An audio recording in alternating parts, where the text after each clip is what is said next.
J'ai lu La cité diaphane de Anouk Faure et je dois dire que cette lecture a été complètement hypnotisante. Nous allons suivre un archiviste. Cet archiviste, il sait qu'il en est à la fin de sa vie et son but, c'est d'aller voir la cité de Roche-Étoile, une cité qui est quasiment morte, où tous les habitants ont disparu.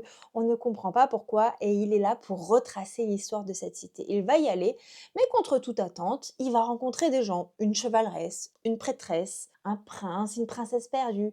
Il va y avoir des histoires de divinités, des licornes, pas mal de petits éléments comme ceci et le truc, c'est qu'il va apprendre des choses, il va voir des choses, mais est-ce réel? Est-ce faux? Quelle est la limite entre les 2? Il va découvrir vraiment l'histoire de ces différents personnages qu'il va croiser et voir quelle incidence cela a eu, sur la cité.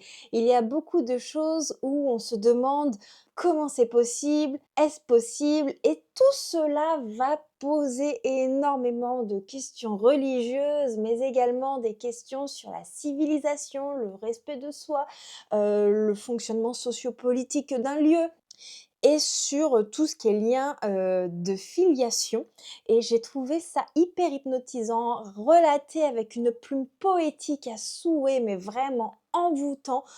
C'est une lecture qui ne ressemble à rien de ce que j'ai pu lire. On est pour moi dans une fantaisie assez gothique et à la fois sombre, avec beaucoup de questionnements et c'est une lecture qui ne laisse pas insensible, mais une lecture également avec énormément de richesse et de détails et de ce fait, bah, même si le livre est pas gros, je vous conseille d'être bien concentré au moment où vous plongez à l'intérieur de cette histoire qui est juste incroyable.